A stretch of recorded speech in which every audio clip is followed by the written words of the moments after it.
¿Qué tal? ¿Cómo les va? En Perfiles de hoy tenemos el gusto de tener a Julián Giorgis, es periodista, jefe de noticias de LT10 Radio, Universidad Nacional del Litoral, máster en periodismo en la agencia internacional EFE, es licenciado en comunicación social, también un posgrado en ciencias políticas y sociología. Vamos a hablar de su vocación por el periodismo, la experiencia internacional, cómo ve este actual momento, la influencia de las redes, compiten, conviven, en fin, todos estos temas con Julián aquí en Perfiles de Época.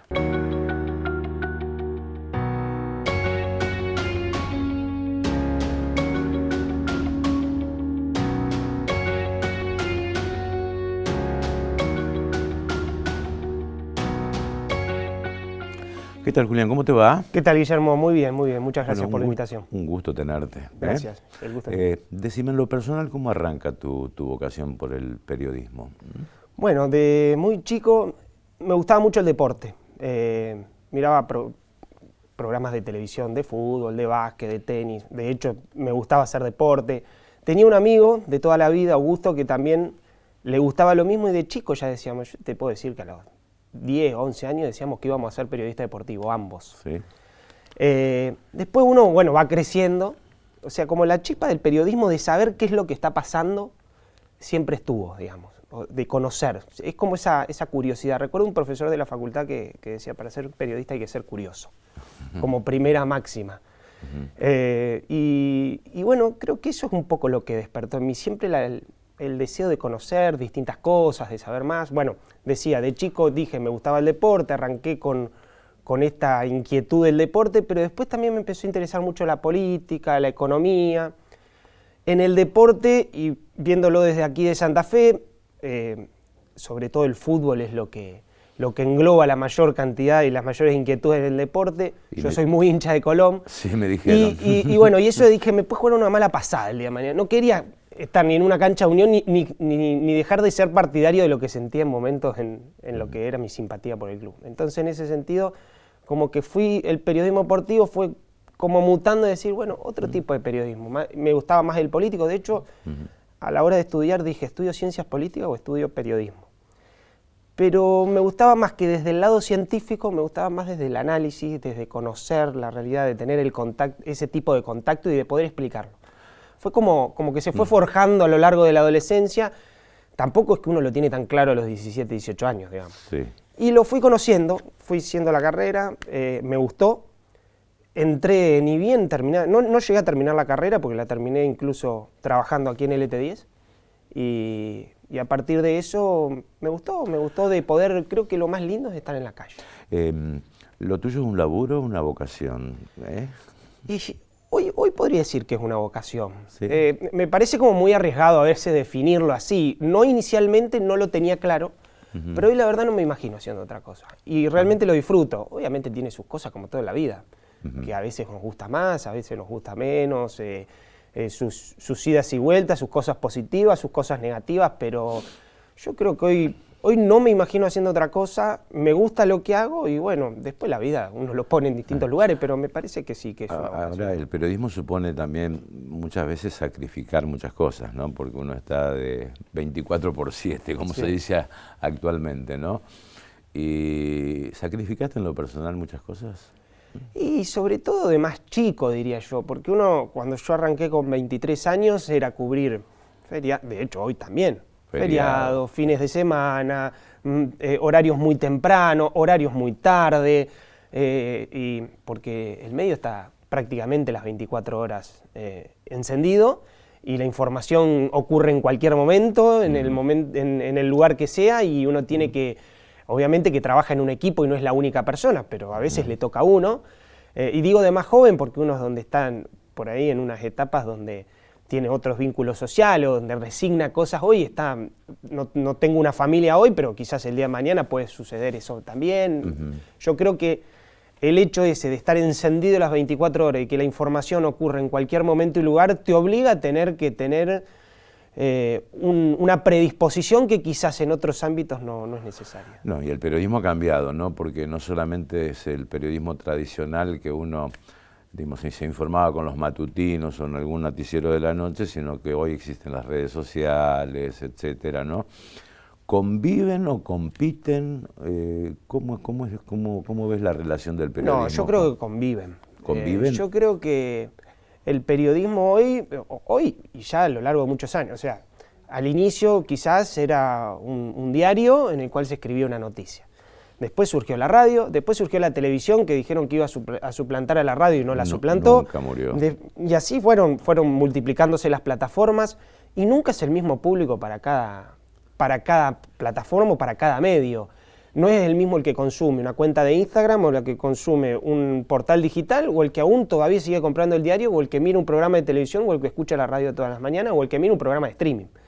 Entonces, yo creo que el desafío, es el desafío de la comunicación, es poder transmitir esa información o lo que ocurre para los distintos públicos y para las distintas plataformas, porque cada una tiene su lógica, cada una depende de qué manera abordar la información, será más o menos atractiva para el público que mira esa plataforma. Ahora, ¿no es simplificar muchas ideas a través de un tuit de 4 renglones? Sí, tal cual. Se anuncian medidas de gobierno, se replican, hay agresiones también.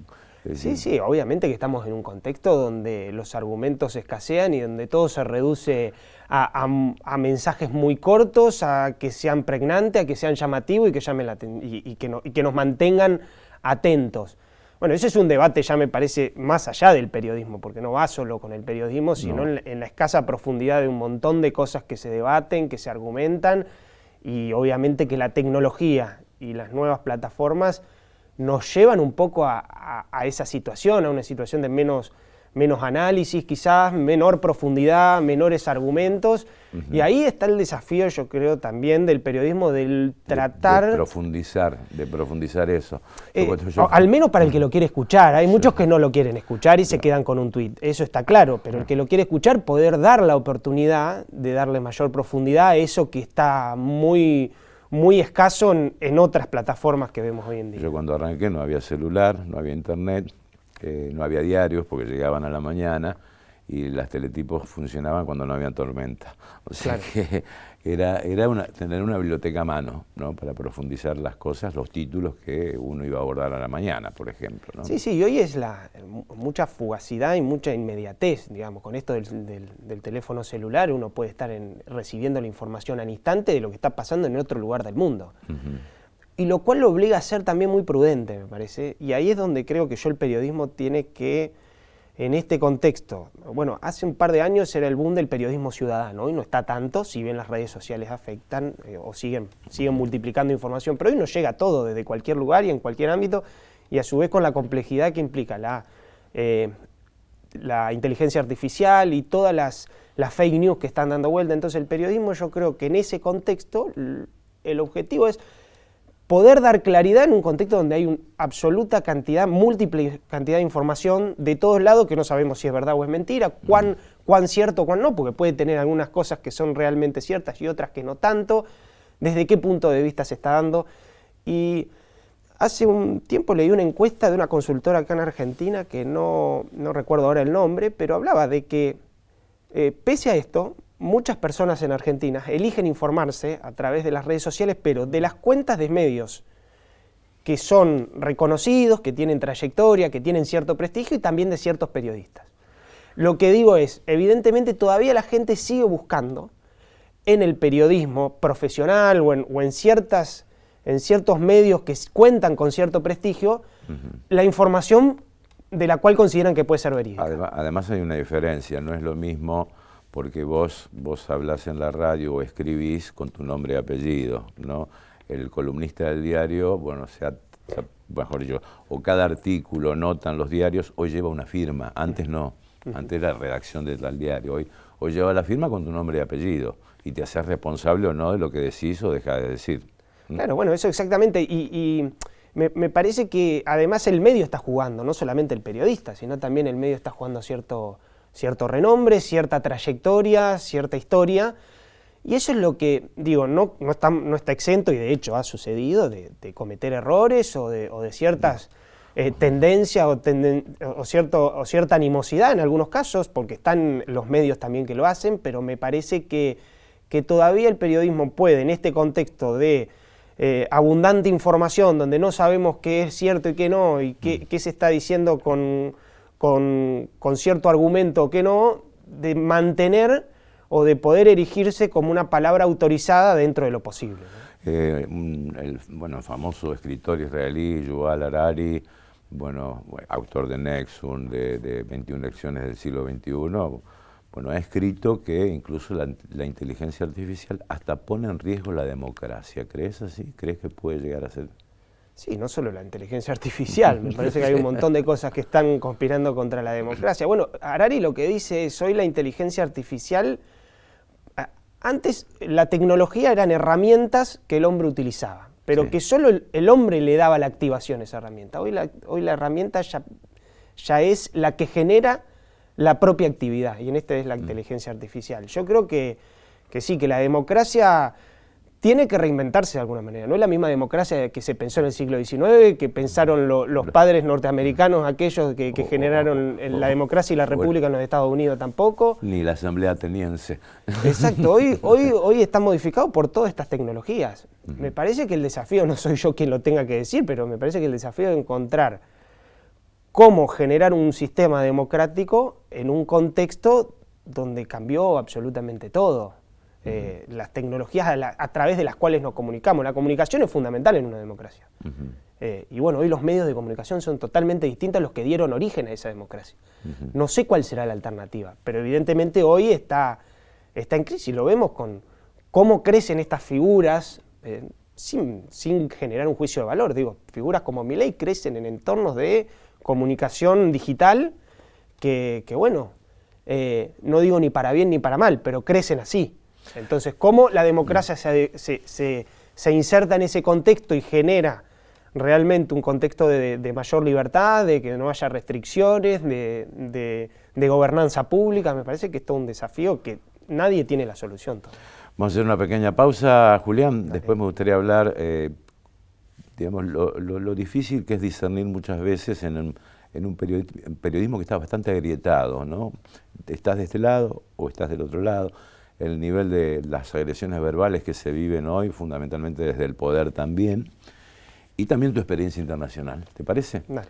Enseguida seguimos con Julián Giorgis.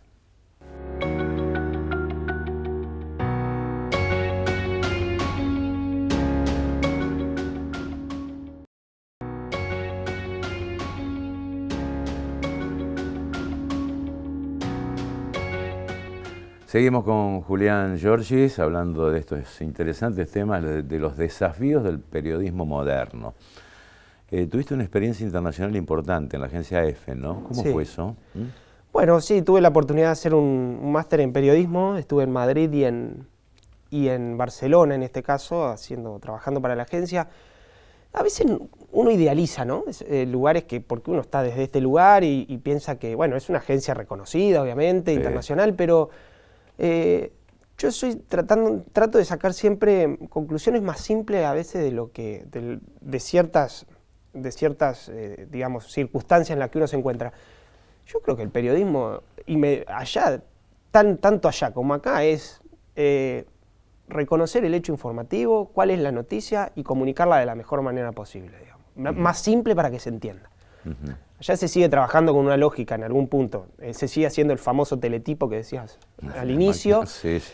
Porque se escribe la noticia, se hace mucho más corto que hace muchísimos años, porque se lee menos también, pero se sigue con una lógica. ¿Cuál es el hecho?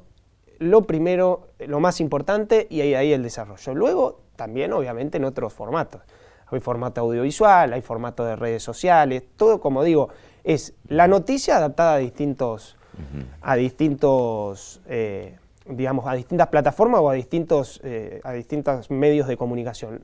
Y me parece que también, por eso digo, el periodismo en sí es básicamente eso y después se adapta a distintas circunstancias o contextos. Allá no son los mismos problemas que acá.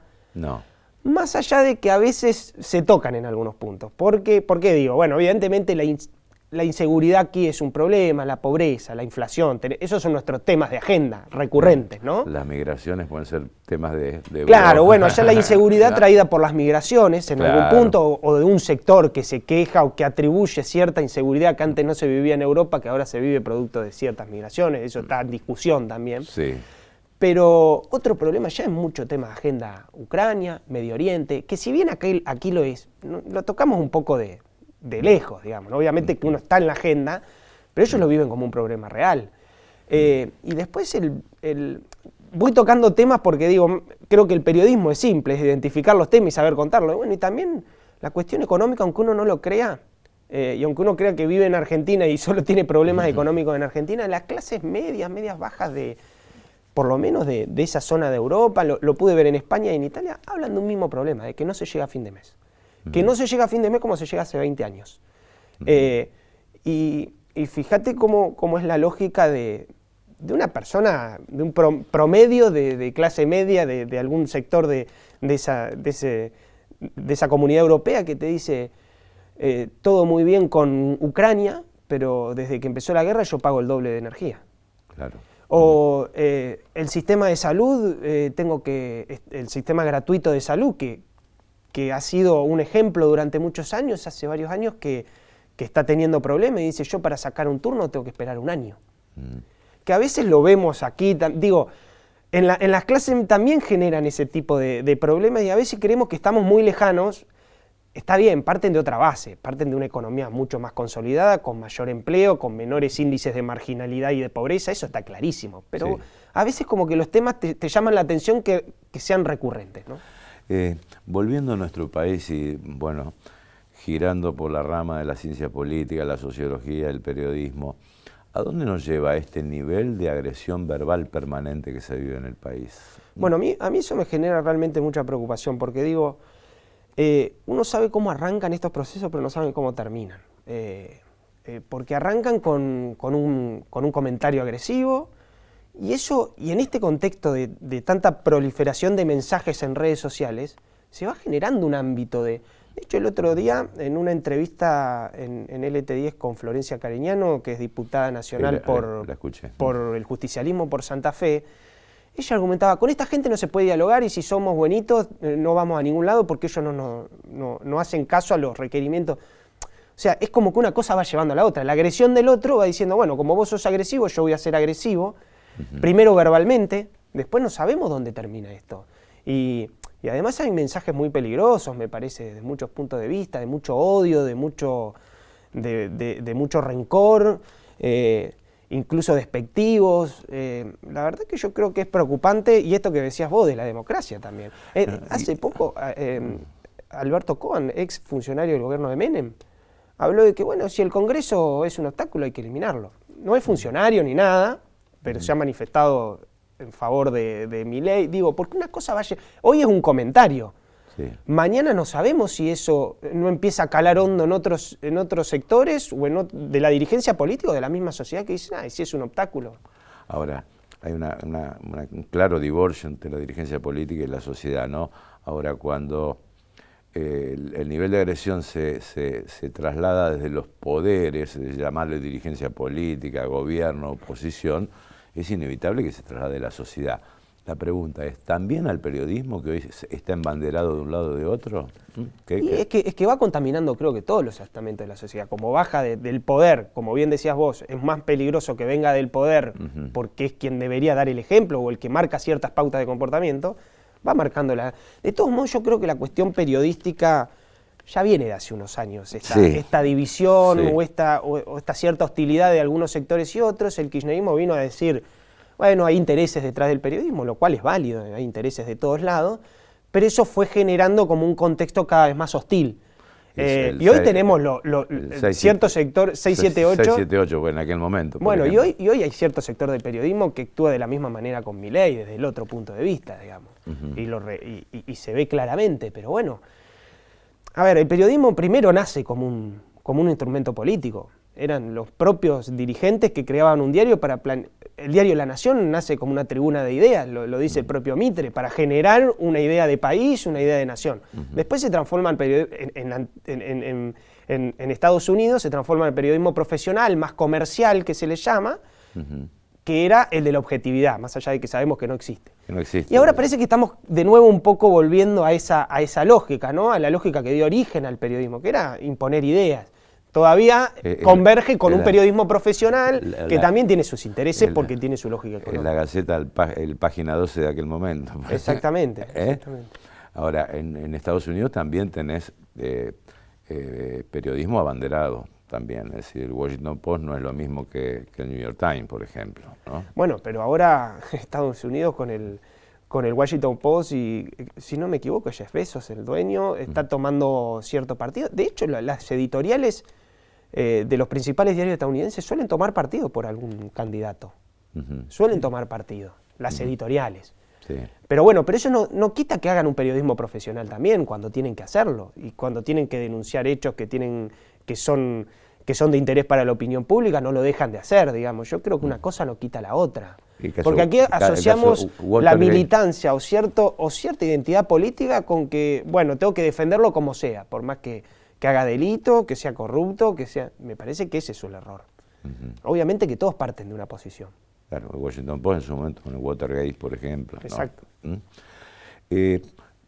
¿Cómo calificás, digamos, hablando del divorcio entre la dirigencia política y la gente, los niveles de, yo no sé llamarlo apatía, desinterés en las últimas elecciones que se están dando en el país y particularmente en Santa Fe? Bueno, ¿Qué análisis haces? Yo creo que ese es el principal problema que hoy enfrenta la democracia, me parece, y sobre todo nuestro país. Pero es un proceso que, escuchando analistas, yo no soy un especialista, pero digo, se da en distintos lugares del mundo, producto de esta situación en la que se vive a través de los medios, de las redes sociales y todo, pero agravado en nuestro país que hay una sucesión de fracasos de la dirigencia política y hay una crisis de representación. No quiero asimilarlo a la crisis que vivimos en 2001, pero hay una crisis de representación. ¿Quién llenó ese vacío hoy? Milei. No quiere decir que Milei no quede exento de otra crisis en breve y se produzca una situación peor. Lo que digo es, venimos de un fracaso de un gobierno del kirchnerismo, un fracaso de Macri. Claro, la alternativa era Milei o nada. El problema es que si fracasa Milei, ¿cuál es la alternativa? Por eso digo, no quiero ser tremendista ni llevarlo a 2001, pero bueno, en 2001 se dio una situación similar, no había alternativas, digamos. Entonces, el último era, bueno, vamos con De la Rúa, y De la Rúa también fracasó. ¿Y qué pasó? Bueno, hubo una crisis la restituyó en parte el kirchnerismo y después, bueno, se dio todo lo que se dio en este tiempo. En aquel momento se acuñó la frase que se vayan todos. Exacto. Bueno, es que yo creo que no estamos muy lejos de eso ante un eventual fracaso de la política de Milei. Ojalá no suceda, pero por nosotros, no por Milei, digo, pero no estamos exentos, porque ¿qué alternativa ve la gente hoy a Milei? Hoy no la hay. Quizás en un tiempo, pero eso no creo que suceda de un día para otro. Claro. Y ante el fracaso de las dos principales coaliciones que gobernaron los últimos años Argentina, surgió Milei. Bueno, veremos, esperemos no fracase, pero por nosotros. Y como analista y como periodista, ¿alguna vez te preguntaste cuál es el principal problema de la Argentina? ¿Es el ser argentino? Sí, yo creo que estamos a su vez hoy el mundo está muy polarizado, y volvemos al inicio con respecto a las nuevas tecnologías, hay como la reducción del mensaje ayuda al antagonismo, digamos, a reducir argumentos en eslogan que te ponen de un lado o de otro, y eso es lo que genera todo este contexto de redes sociales, de mensajes cortos, de mayor efectividad. Estamos en un contexto de mayor polarización y Argentina creo que tradicionalmente es un país bastante polarizado. Que River Boca, que peronismo, antiperonismo, que irigoyenismo, anti-irigoyenismo, claro, que unitarios y federales. Somos tradicionalmente un país bastante polarizado y creo que este contexto lo agrava. Y creo que esa polarización es lo que no nos permite, en parte, tener ciertas pautas de, mirá, de esto no se discute más, esto hay que ir por este lado. Digo, porque me tocó verlo en España, donde, bueno, como digo, en este contexto de gran polarización, hay una fuerte disputa entre el PP y el Partido Socialista Español, que bueno, están ahí en una disputa constante y los mensajes son bastante duros, pero hay, por lo menos en economía y en ciertas pautas de convivencia incluso, hay un organismo madre como es la Unión Europea que dice, esto se hace así, se hace así. Sí. Y eso es lo que le permite mantener cierta... Entonces ellos se pelean sobre algunas cuestiones bastante fuertes, pero hay otras cuestiones que ya están saldadas. Cuando se dice, a ver, creo que el ejemplo claro es la inflación. Ellos no tienen inflación fuerte. Después podemos estar de acuerdo o no cómo lo hacen, pero se han puesto de acuerdo de que para no tener inflación hay que hacer esto. Y bueno, y lo respetan los 27 miembros de la Unión Europea. Y si alguien se corre, sabe que sufrirá las consecuencias. Entonces, sí, nos vamos a pelear por estas cosas, pero esto no se discute. Yo creo que la gran polarización de Argentina nos impide, y sobre todo en este contexto de agravamiento de los contextos polarizados, no nos permite ponernos de acuerdo en cosas mucho más básicas. Sana envidia a Uruguay, por ejemplo, donde aparecen los presidentes y expresidentes juntos en una foto, ¿no? Acá no se entregan al mando. Sí, bueno, pero Uruguay es como, sí, es un mundo, es otro contexto, es mucho más... Yo creo que es más fácil, no quiero desmerecer la política uruguaya ni mucho menos, pero digo, es más fácil, también tiene un país mucho menos complejo, me parece que el nuestro, en extensión, en sociedad, en economía y en un montón de otros factores. Gracias, Julián, por la visita. Gracias a vos. Julián Giorgi pasó con nosotros. Gracias, Caro. Gracias, Elene. Gracias, Pipo, por la producción. Nos despedimos hasta nuestro próximo encuentro.